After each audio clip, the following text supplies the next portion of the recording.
I am welcoming everybody present here. And now I start. Hello, friends. This is welcome to the first webinar on Tibetan Buddhism organized by the Department of Chinese and Tibetan Languages, Punjab University. First, let me introduce my department and myself. I am Professor Vijay Kumar Singh, professor in Tibetan. I am associated with the teaching and research in the thirst area of Tibetan language and Buddhist studies. Before introducing the topic webinar, let me introduce in brief the department. The Department of Chinese and Tibetan Language runs 6 language courses and 1 Buddhist studies. Among language courses, we have 3 courses in Chinese and 3 in Tibetan. All 6 courses are undergraduate courses. The courses in Buddhist studies is only one, and that is postgraduate diploma course. Besides these courses in Tibetan and Buddhist studies, it is taught by me. I am engaged in guiding research in the field of Tibetan Buddhism.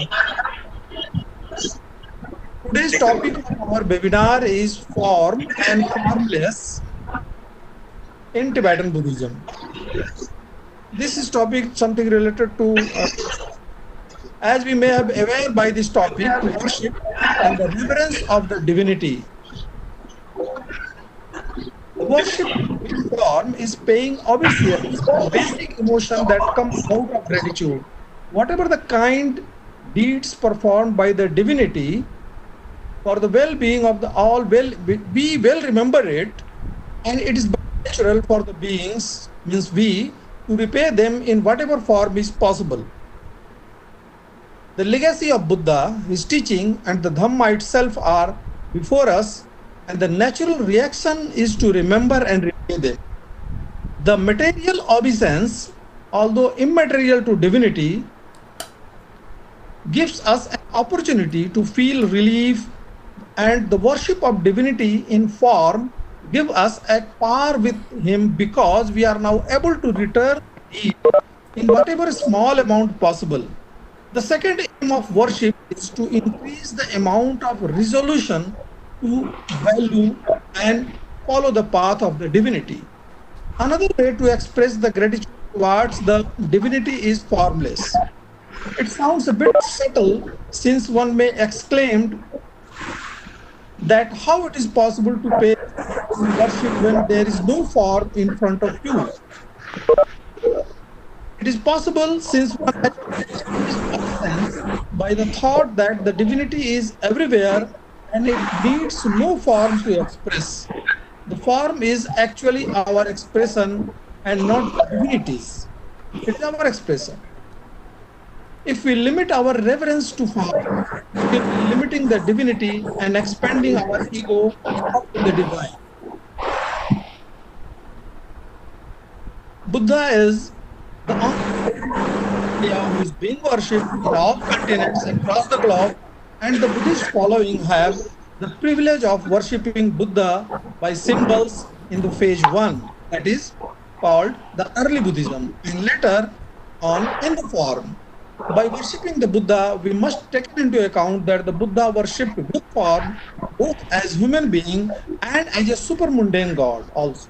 Let's hope that there will be ample light in the webinar. Actually, the expert is Dr. Bhattacharya. I am just introducing the concept of what he is going to speak. The speaker today on this topic is Dr. Buddhadeva Bhattacharya. Bhattacharya has a sound academic background.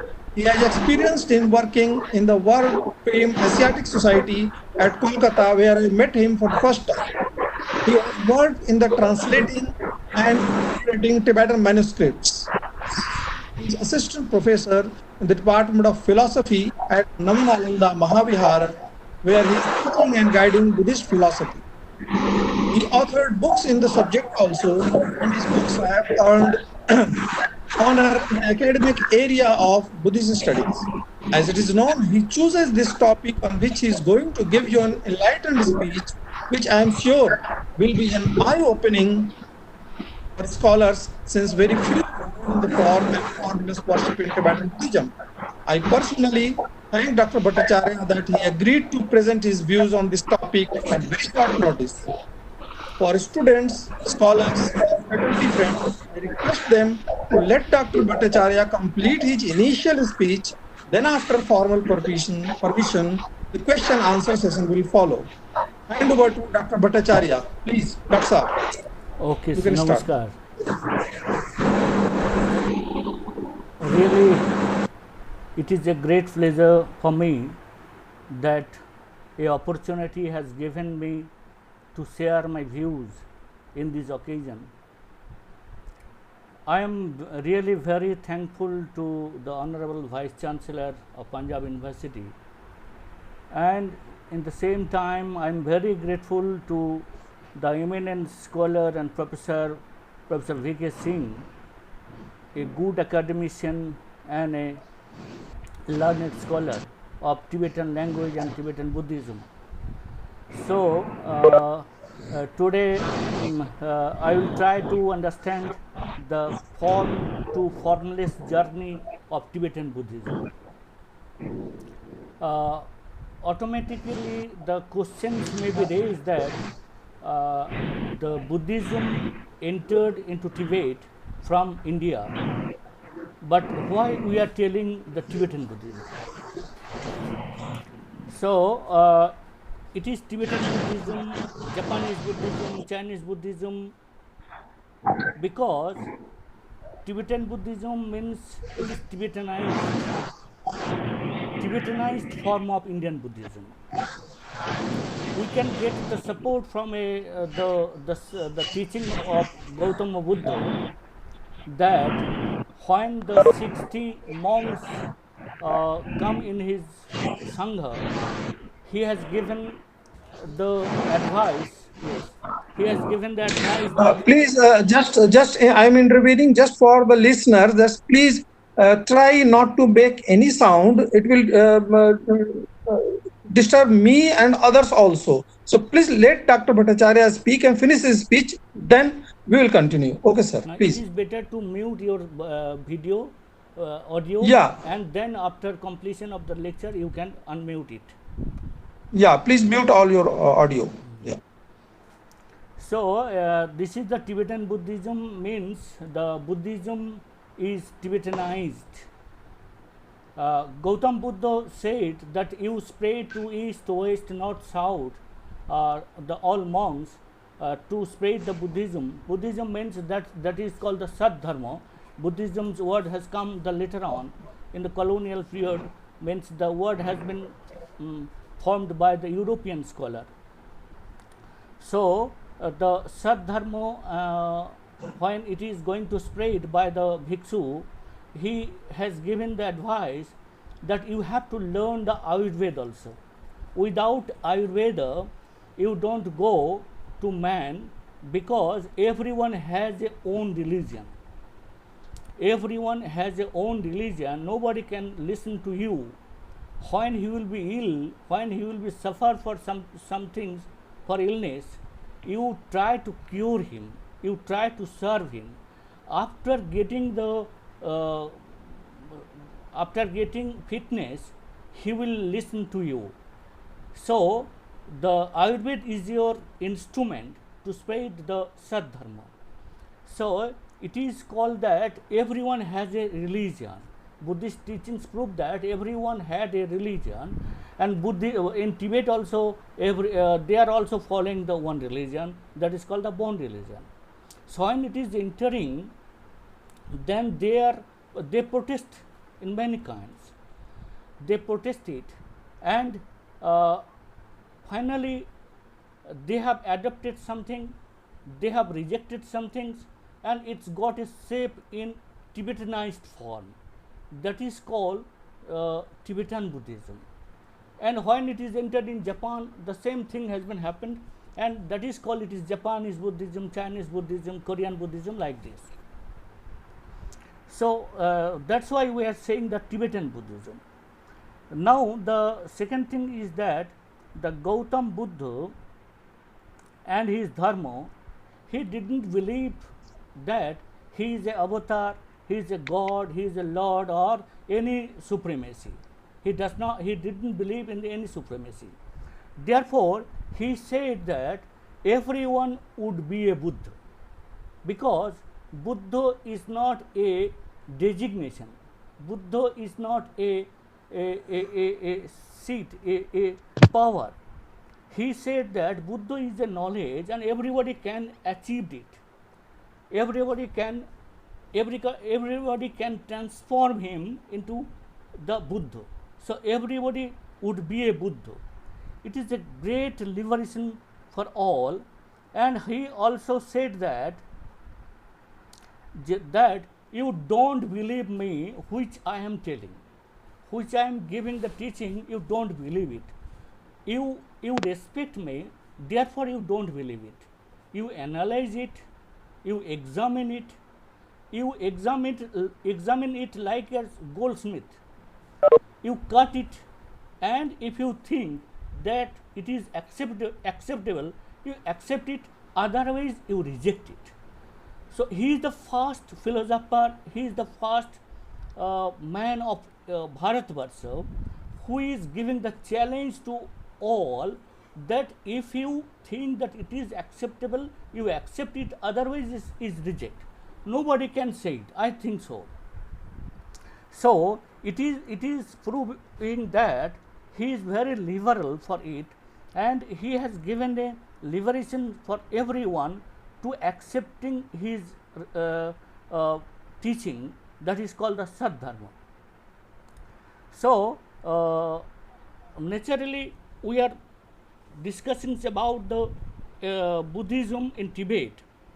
So Buddhism in Tibet means Buddhism entered in Tibet in two phases. First phase is that we know all the history of Tibetan Buddhism, that the 33rd king Songtsen Gampo in the time of 617 to 650 Christian era, he victim the part of China and Nepal also, and that's the rule of that time. He got married the Chinese princess and Nepalese princess, and they didn't agree to marry with the king Songtsen Gampo, because the China was civilized, they so called, and they have this say to king that you are uncivilized. So we would like to civilize you by the way of worshipping of Buddha image. So if you allow me to worship the Buddha image, which I would like to brought it in your country, and then I will then I do agree to marry you. So it is the case that the Buddhism is entering as an image form in Tibet, and the Chinese princess brought the image of Shakyamuni. Chinese princess name is Hum Sing Kunsi. Sometimes it is called the Yenten, and the Nepalese princess name is Palso Thi. Sometimes it is called the Bhrakuti. So Bhrakuti has brought a image of Akhabhamurti, and the Songtsen Gampo made the two separate temple in the two separate places. One temple is Ramoche monastery, Ramoche temple for the Shakyamuni Buddha, and Jokhang temple for the Bhakuti's image of Akhabhamurti, Akhabha image, and the worshipping is starting. So my point is here, in Buddhism there is no image system. Buddha denied himself as a Lord, God and avatar like this. He said that I don't believe in supremacy, because everyone would be a Buddha. But in Tibet, the Buddhism is entering as an image, and image means Panchadhani Buddha has come in third phase in Buddhism. In the early phase, there was no image system. And talking about the 33rd king of Songtsen Gampo, 33rd king of Tibet, who is united Tibet in one state, and he started the worshipping of Buddha, which image has been brought by two princes from China and from Nepal. And that is the form of Buddhism in the initial stage in Tibet. Later on, we think that the after the Thonmi Sambhot,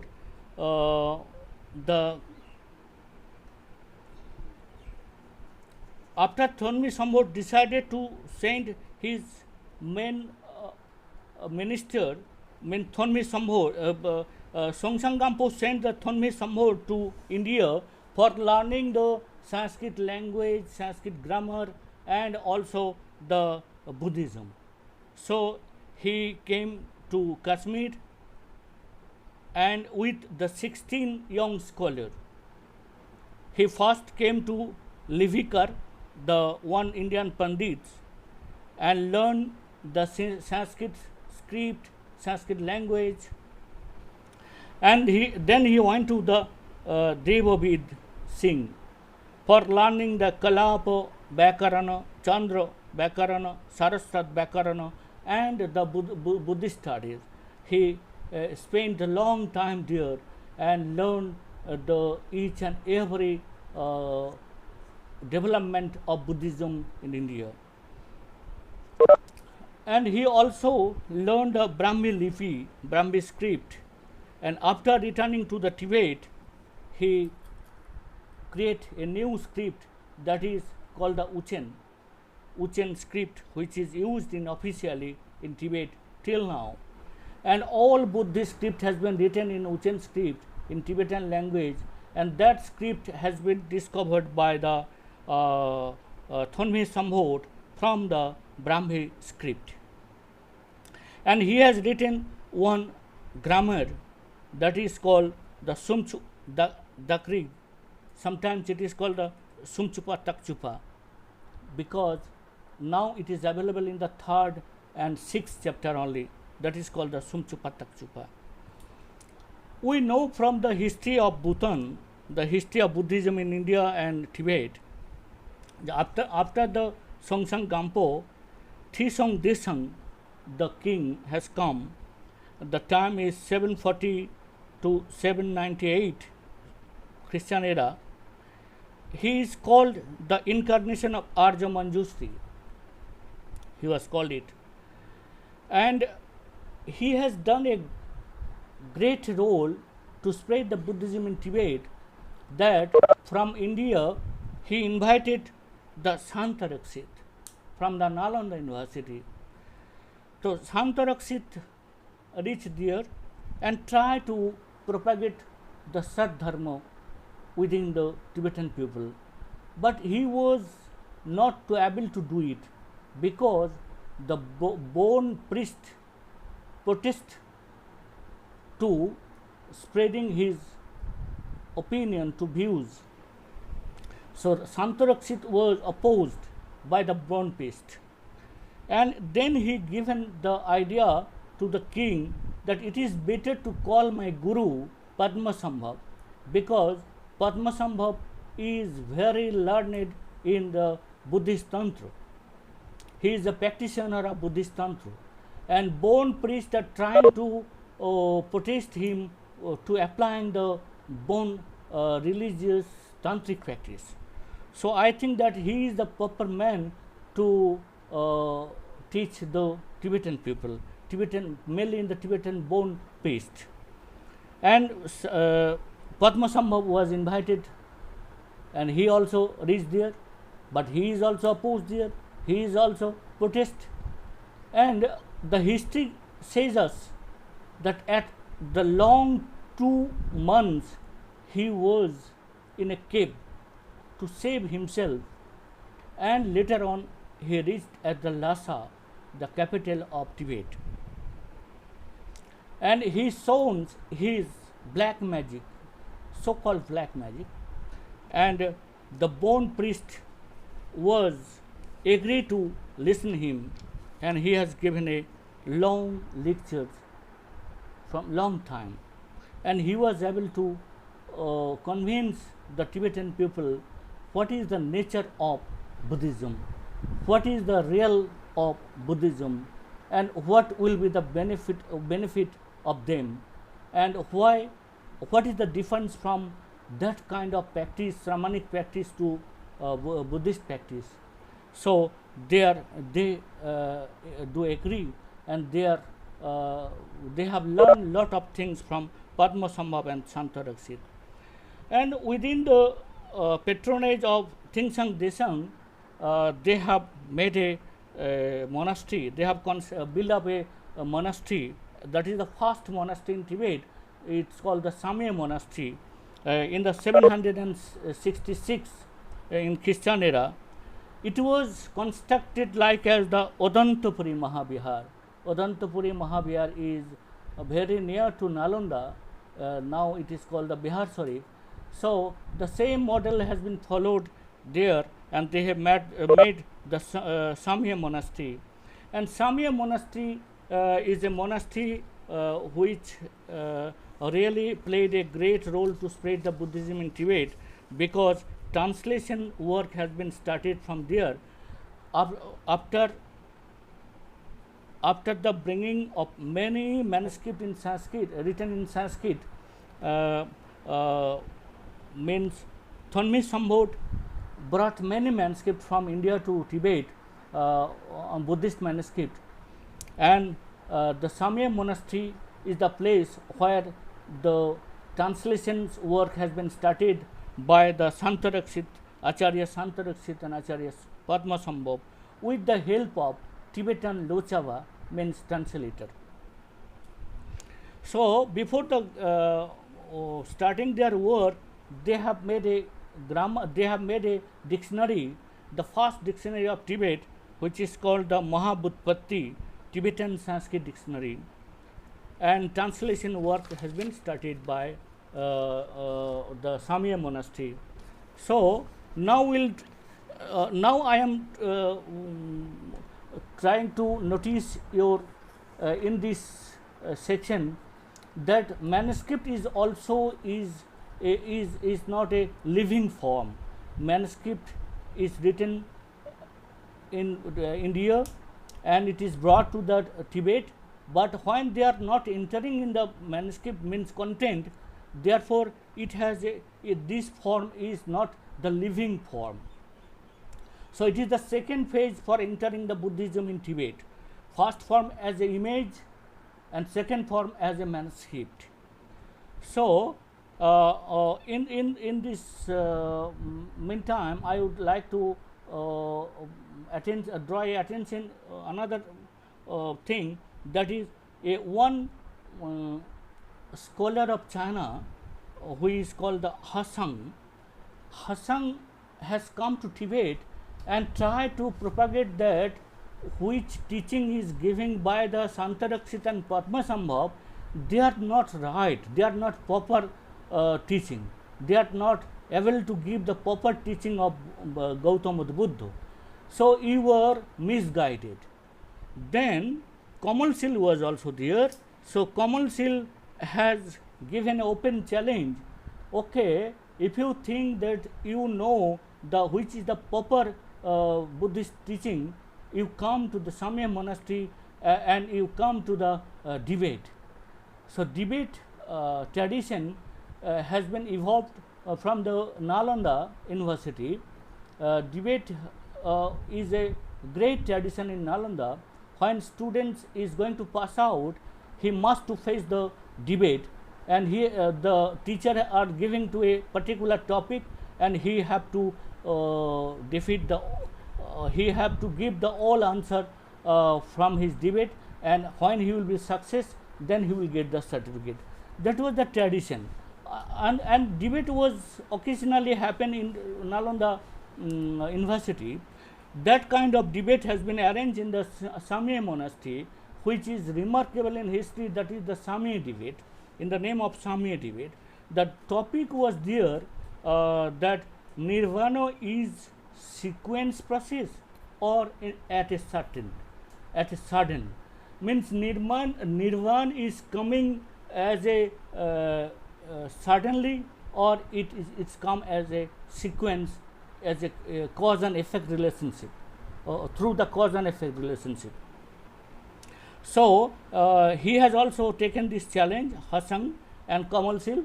That debate has been continued 1.5 month, means 1 month and a half, and finally it was the condition that who will be defeated, and so he will be he will bound to accept the victor's religion. So finally the Chinese scholar Hassan was failed. Hassan lost in debate. So he had to take the religion of Buddhism, but he didn't it. It is a remarkable event, a rare event in the history of Tibet, that with his 2,700 pupils with Hassan, they committed suicide after lost the debate. So it is the one thing there, because the matter of nirvana, it is not a materialistic entity that we can achieve it. It is not any state like as the Vedanta that we can achieve it. So it is the matter of transformation. So how we can transform it? So it is the transformation by sequence level, as a cause and effect sequence by the flow of Santati. So we are not going to this debate. It is the one event. Another thing is that in the 9th century, the Ralph-Chen, the king Ralph-Chen, the period is 814 to 836 Christian era. He was also called the incarnation of Vajrapani. He also played a great role to translate the Sanskrit manuscript into the Tibetan. Generally, the Tibetan manuscript translations period is 7 to 13th century continued. After 13th century, also some translation has been take place, but mainly 7 to 13th century, the major translations has been made. So we are going. We would like to see that what was the process of translation. The translation, the Tibetan monk Dhammaswami are giving the information about the translation process, that the translations are preparing by Indian Pandits and Tibetan Lechaba, both responsibility. Both means Indian Pandit knows the Tibetan language and Tibetan Lechaba also knows the Sanskrit language. Both they are taking first. It was happening in the 4 stages. First, maybe the 6-man committee has been constituted, and one particular topic, one particular text has been taken for translation. Maybe Karan Sutra has been taken for translation, and 6-man committee has been taken, are doing this work, and everyone has a particular responsibility to do, and everyone has a limitation to do it, and they have given a draft for first time, and second committee, which is constituted by 4-man committee, sometimes 3-man committee, and there also it is scrutinized first time, and 3rd-man committee it is revised, and 4th-man committee means maybe 1-man committee, sometimes it is 2-man committee. One is from Indian Pandits, another is from the Tibetan Lechaba, and they are also finalize it. So I mean, I would like to focus here. The translations has been made in 4 levels, 3-4 levels. So there is chance. There is no chance in kind of mistake here, because it is verified, it is revised again and again, it is scrutinized. And another thing is that Tibetan translation is the literal translation. Therefore, today the in academic world demands the Tibetan translation, word to word translation. They, they didn't follow the Chinese translation method, because Chinese has a translated the Indian Sanskrit text, but it was the Bhavanuvad, means which they have understood, they have translated it. But Tibetan people did not do like this. So, when suppose Ishar Chanda Vidyasagar is a one name, how they have translated it? Ishar means God, Chandra means moon, Vidya means wisdom, and Sagar means ocean, like this. So, I can restore it easily from the Tibetan to Sanskrit again. Therefore, till today, in the present academic world, are depending more and more on the Tibetan translation for restoring into the Sanskrit original form. So it is very valuable, and they have preserved it. They have preserved it. We will come in the next point. Then first I would like to give some information that Kanjur and Tanjur, we know all the what is the Kanjur. Kanjur is the Buddha Vachana, teaching of Buddha, and it was divided in 7 sections in Tibet, and a total text is 1108. And Tanjur means it is not directly Buddha Vachana, it is the commentary, sub-commentary, and other related Buddhist teachings, like as the in Pali, the Anumodita Sutra, like this. So it is the 17 divisions, and it has the total text of 3,459 texts. So a huge number of text has been preserved in Kanjur and Tanjur. And it is very astonishing that they only not translated the Buddha Vachana, they have also translated our another literature like the Kalidasa Megdutam, Kumar Sambhavam, Panini's Astadhyayi Vyakaranam, Amar Kosh of Amar Singha, Niti Shastra of Chanakya, Amar Ghosh Prashnattara Prashna Malika of Jaina Kavi, one drama Sri Hars, one drama Naganand, and Kesar. Kesar is a big epic. Kesar is like as the Ramayana, the same type of heroistic epic of Tibet oneself. So the Gesar, sometimes it is also because the third letter is pronounced like as the first letter in Tibet, there is a rule. So sometimes it is called Kesar, sometimes it is called Gesar, a great epic of Tibet. Not only that, many epics, drama, song, history, mathematics, chemistry, metal science, Ayurveda, process of medicine, many things they have translated from the Indian literature.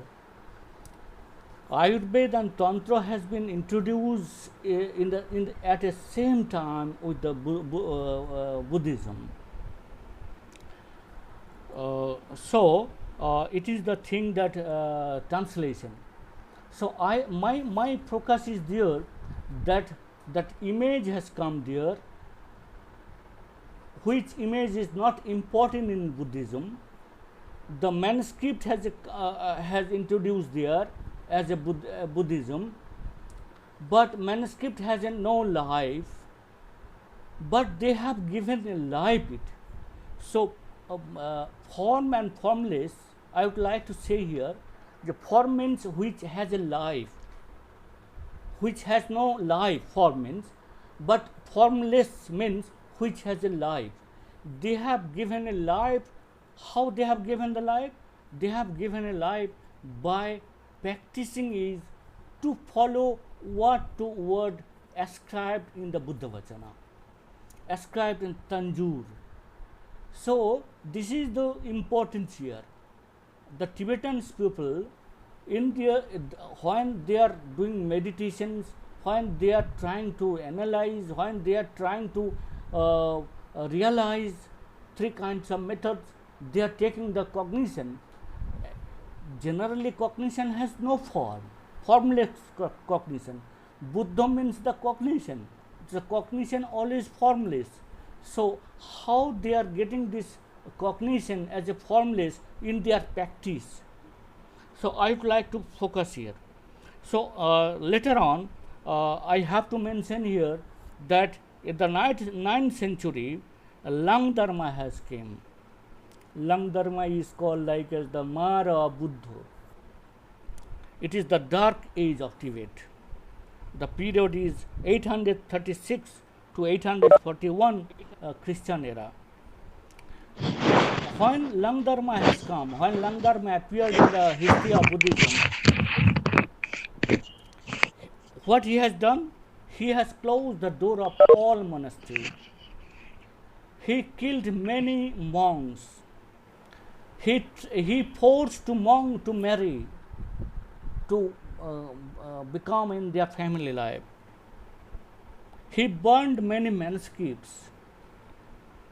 He destroyed the kingship also. After the Lang Dharma, the Tibetan kingship also destroyed. And it is the first phase of Buddhist destruction. So when I am telling about the destructions of Buddhism, of course I have to say that in the 10th century, when the king Ye Seo has come, he also tried to revive the Buddhism, and he came to know that in the Vikramshila University there is a great Pandit, Atisa Dipankara. He invited 3 times, but for his business he refused first, second and third time.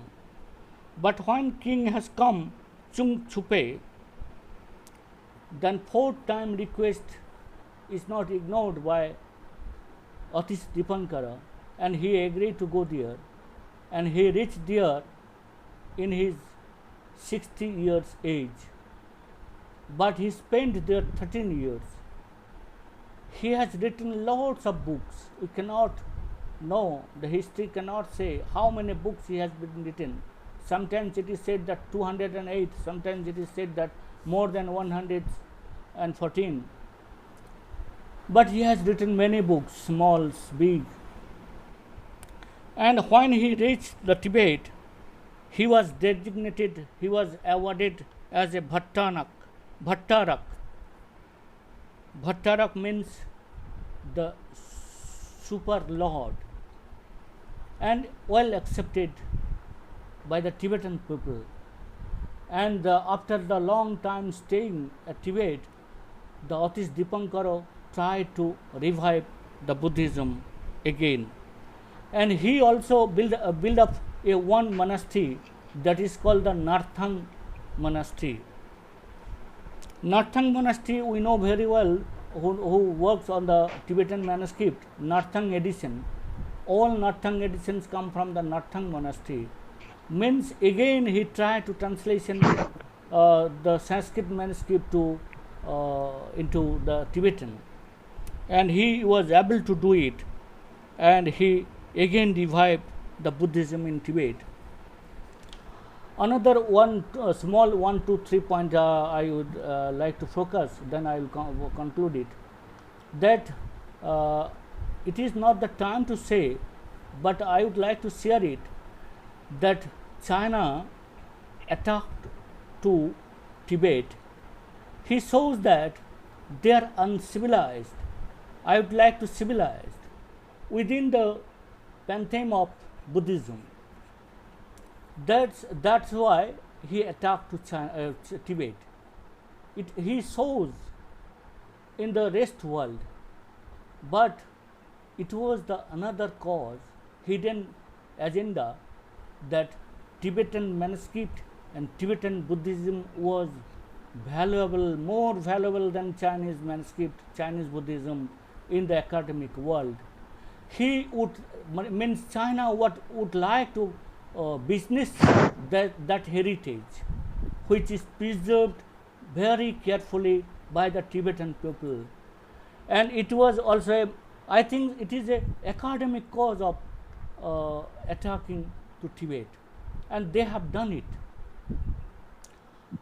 And another interesting matter is that now, if we would like to study the China and Tibet and Mongolia, in the field of Buddhism, yes, Mongolia has been translated the all manuscript from Tibet, Toto, in their own language, means Mongolian language, in the times of Genghis Khan up to the Kublai Khan, and long time they have translated the whole Tibetan Tanjore and Kanjur text in toto in their own language, because one time the Mongolian emperor was also a very great emperor in the world.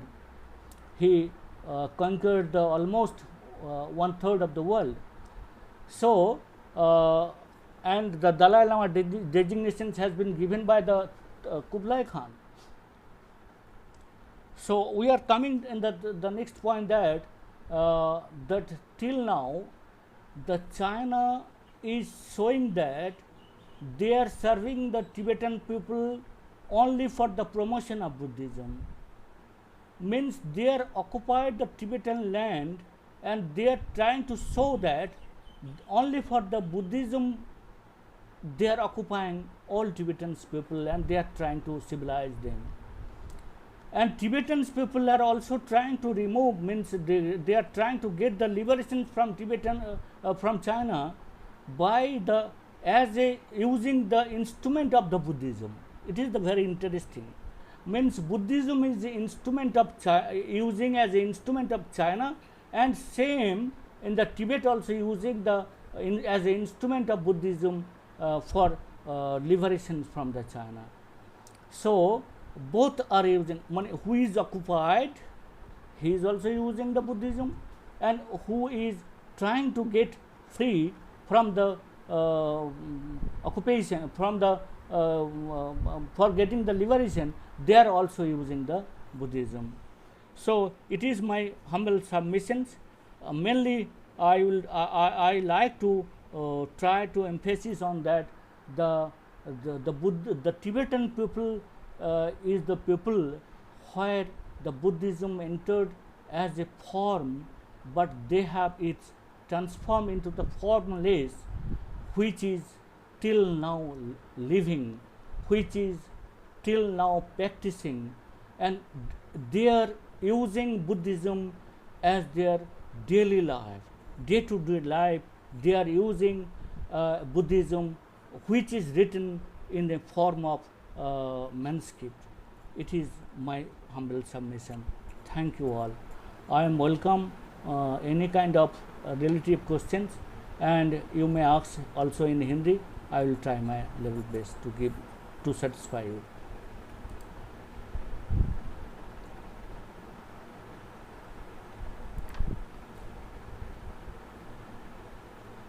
Are you hearing, sir?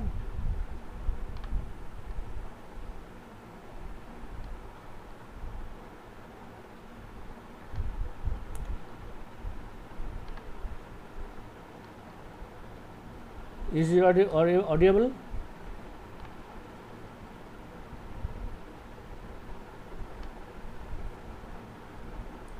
Sir, I have a question. Yes. Can you hear me, sir? Yes, I am hearing. Yes, you have mentioned that it was first taken as image only, and then later translated and then became living. Yes. The Buddhism.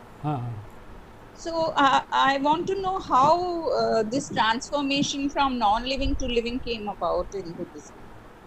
Script. Yes. Actually, manuscript has no value if I not follow the manuscript order, means manuscript advice. So manuscript has no value if we left it not use in my life. But Tibetan people did not like this. Tibetan people followed word by word, and they try to implement their own life in their practice. So I am only focusing here. They not only try to practice it, they have included, they have tried to implement in their day-to-day life. Therefore, it is become a Thank life. you, sir. I have understood. Yes. Like in the way of life, no? Yes, They yes. have Oh, yeah. adapted Yes. that. Yes, please. Any question?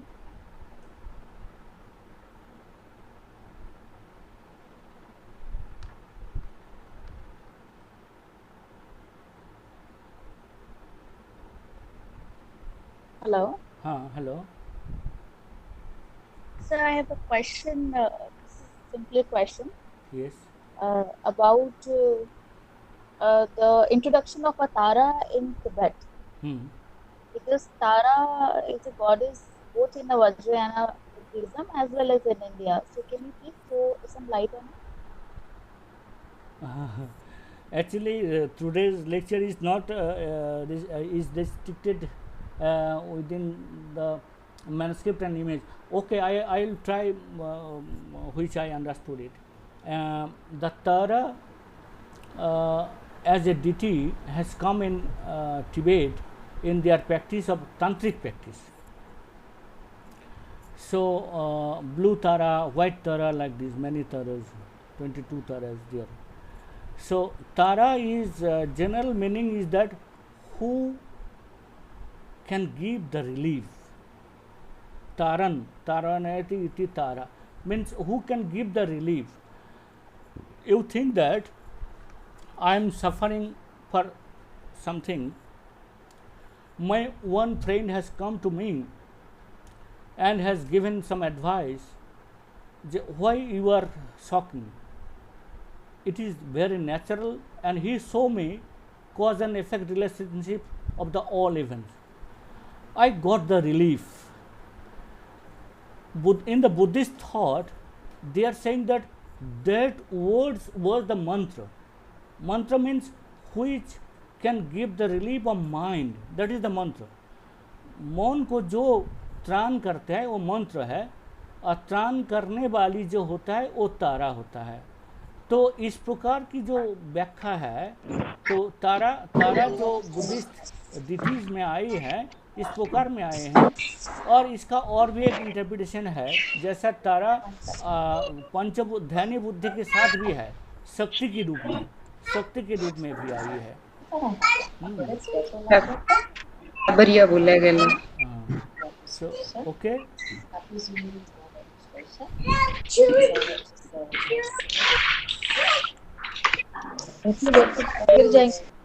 हाँ, और कोई question?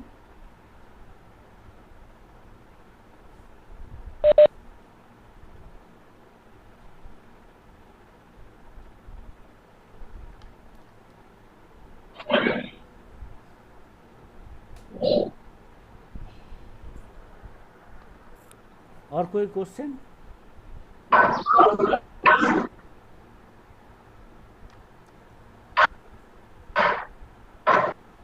पहले आपका वो audio वाला को unmute कर लीजिए, इसके बाद आप पूछिए. ऑडियो को अनम्यूट करके पूछिए.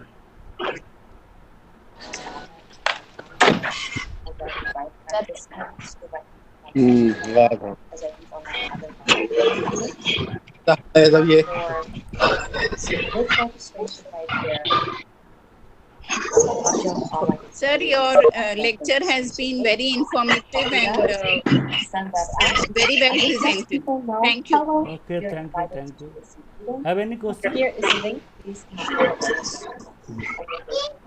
No, sir, no more. But I don't know. I think the host should now enter. Okay.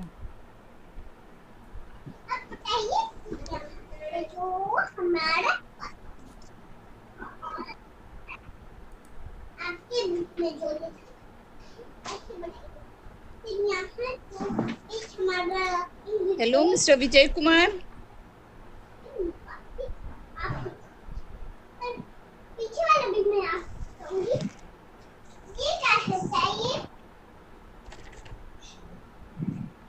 हाँ सुपश्रेचा भी आ रही है बेटी। Yes, yes. Hello. Sir, you have given the title as From Form to Formless. Yes. Journey of Tibetan Buddhism, right? Yes, yes, yes. So, would you like to the meaning of that?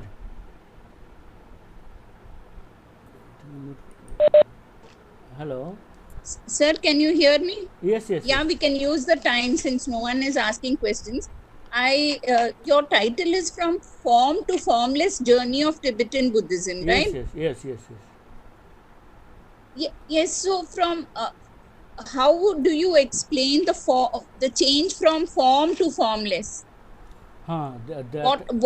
Was there a form at any time in Buddhism? No. Actually, I have given. You are from the beginning. No, little bit I missed the beginning because I could not connect properly with this app. Actually, my focus is here that Buddhism entered in Tibet as in past time as an image form, no. So it is a structural form. But when I am telling the Buddha means cognition. Cognition has no form. So the image has come in Buddhism in the third phase, development. So image is entering in Tibet. Are you hearing? Am I audible? Hello. I am hearing, sir. Okay. As then how they have given the life of the image, how they have given the life of the manuscript, means the second page manuscript is entering in Tibet. Manuscript has no life. How they are giving the life means how they are coming that form to formless, means structure from non-structure. There is my focus. Means form means structural form which has no life, but when they are nurturing it, when they are practicing it, when they are realizing it to follow the manuscript words, the teaching of Buddha, because we have to careful about the time. It is entering the 7th century, no? So it is a long gap. So they are only following the manuscript which is where it is written in the Buddha Vachana. So they are following the Buddha Vachana word to word, and they are trying to apply, implement in their life, in their day-to-day life. So they are giving the life of the manuscript, they are giving the life of the image. Here is my focus. So they are giving the non-structural form to the structural form. This is my focus area. Am I clear? Yes, sir. Thank you, sir. Yes. I want to ask a very general question. Yes, I ask? Yeah, of course. Very generic. Actually, you are talking about the Tibetan Buddhism. So is Buddhism prevailing around the world in different form or the same form? Pardon me? Sir, I just want to know whether Buddhism prevailing around the world in different countries, it is in the same form or the different form? Yes, like you are good question. Yes, good question. In the first time I entered it, I have said that why it is Tibetan Buddhism, because the Buddhism entering in Tibet from the India. So why we are not talking that it is Indian Buddhism? Why we are talking about the Tibetan Buddhism? And why we are designated as a Chinese Buddhism, Japanese Buddhism, Korean Buddhism, like this?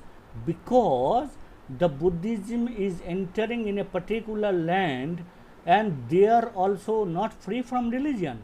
They are also following any kind of religion.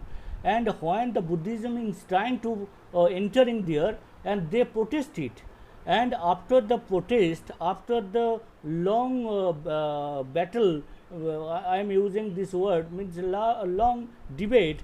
They are accepting some things, they are rejecting some things, and they are adopting their own practice also, and it's got a new shape. That's why it is called the Tibetan Buddhism, Japanese Buddhism, Chinese Buddhism. So you are very right that always the Buddhism is not the same. If it is, then we cannot say the Tibetan Buddhism, Japanese Buddhism, Chinese Buddhism like this. But you are also right here, because fundamental rules, fundamental doctrinal rules, they are not disobeyed. Means the no self theory, the theory of momentariness, theory of dependent originations, always they are also following like this. So the general Buddhism, general principle of Buddhism, they are also following the same. But why it is Tibetan Buddhism? Because we know very well that we have a Tripitak, Sutra, Vinaya and Abhidhamma. But what is the Tripitak in Tibet? Tibet is not the Vinaya Pitak, they have a Tantra Pitak. So they have also the Tripitak, but the name is different because Tantra is introducing there. Tantra is playing a great role, a big role in the Buddhism. So different name means different shape, but basically, basic Buddhism is always the same, almost always the same. Thank you very much. Have any question? Yes, sir. I would like to ask one question, sir. Okay, sir. Sir, this what you have been telling us. I was reading on this topic. Then there I read came through Rupalok and Arupalok. So that is formless and form. I could not understand the difference between the two in Buddhism as given by you, sir. Could you explain to me? Yes. There is another thing. Means we know that there is the dealing the form or formless is the state. What kind of state here? Actually, we know the every cognition has a structure according to the Nyaya Vaisheshika system in the India. So every cognition, every knowledge has a structural form. It is the rupa. It has a rupa form. And when we are going to the arupa form, means formless, means there is no structure at all. It is the pure cognition. So when we are defining the pure and impure, means cognition is 2 degrees, purity and impurity, then we are telling about the rupa and arupa. But in Buddhism, rupa lok or arupa lok is discussed in the different way and different purpose. Means there is a journey also. There is also a journey why I am lifting the rupa lok and I am going to the arupa lok, where I have no form at all. Means it is I can explain like this, that if we start our spiritual practice, then I have a need initially of a image, any kind of image which I like most. Maybe one Tara image, maybe one Shiva image, like this. So it has a form. But when I will achieve some stages, means when I will going to the another stage, means I will achieve the cognitions has a no form, then I have no need of the any kind of image like this. That is the stage of Arupa, means non-structural form. So in this way Buddhism, but my focus was not like this. My focus was that the Buddhism is entering in Tibet as a first, as an image form, and then in the second stage in the manuscript form, but they are giving the life of image, they are giving the life of manuscript in their practice. So it is becoming as a formless. Is it clear? Thank you, sir. Another question? Yes, sir. I want to ask one question. Yes. So as you said that Buddhism is entered in Tibet from India, so is there any difference between Indian Buddhism or Tibetan Buddhism? Of As course. you have said, same, more or less same, but still, when it entered in Tibet, it was in image form. So, what is the major difference between Indian Buddhism? Yes, it's good question. I am trying to focus there. Actually, Indian Buddhism and Tibetan Buddhism, in comparatively, Tibetan Buddhism is, first of all, the Tibetan Buddhism is the Mahayanic Buddhism, but India has a Theravada Buddhism, Sarvastivadi Buddhism, and Mahayana Buddhism both. And the third phase development of the Buddhism means we know that Tantra Naya and Paramita Naya, the two kind of development in the third phase, means one development is the development of knowledge system, another development is the tantric practice system. So they have more emphasis on the mantra Naya, means tantric practice. So that kind of tantric practice is not seen in the Indian Buddhism. Now not, and in the last stage of Nalanda University, they are also try to practice it in the Vajrayana practice, but it gives a opposite result, and that Nalanda University became a destroy. It was also the one cause of that. Some scholars are showing that this like. So main difference is there that Buddhism in India, we are getting the Theravada Buddhism, Sarvastivadi Buddhism, and Mahayana Buddhism both, but Tibetan Buddhism is mainly the Mahayana Buddhism, particularly the Vajrayana and Tantrayana Buddhism. There is the main difference, but basic practice, basic fundamental philosophical doctrinal practice are more or less the same.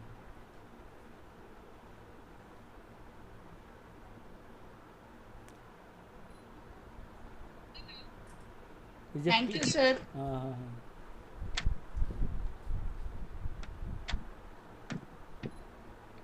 Or any question?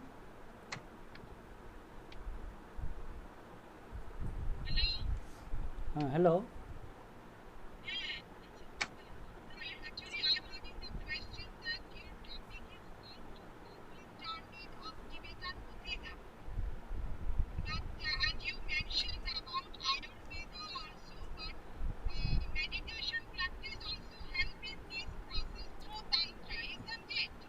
I'm not hearing.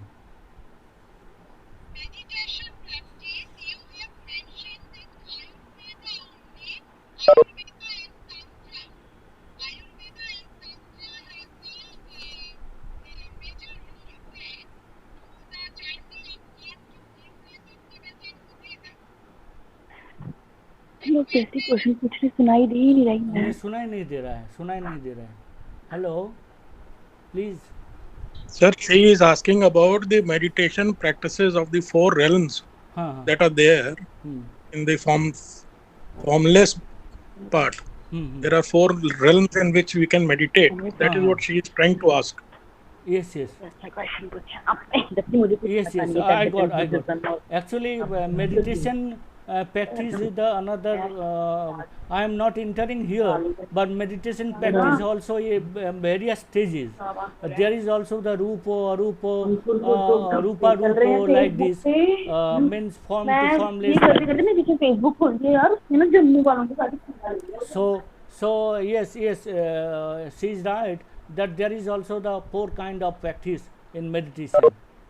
Means there is also a journey, one kind of journey from form to formless.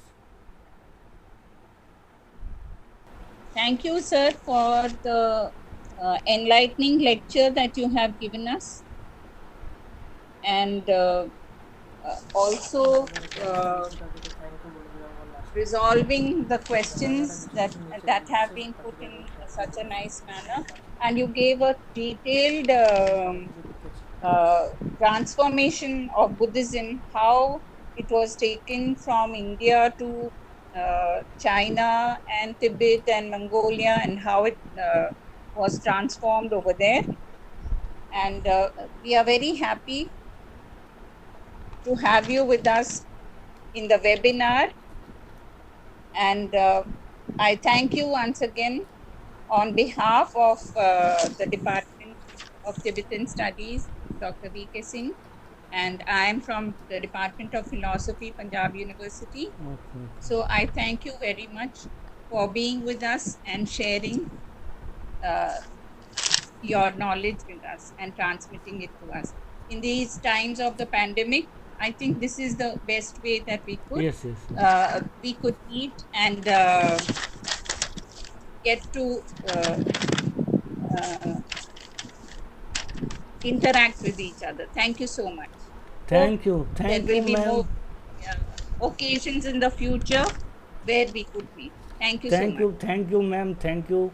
Thank to all that who has given listen patiently, and I am really thankful to all that you are desire to learn me, and if I get any scope later on, I will try to give my level best. Okay, thank you, ma'am. Thank you. Thank you, sir. Thank you very much, sir. Thank you. Thank you. Thank you.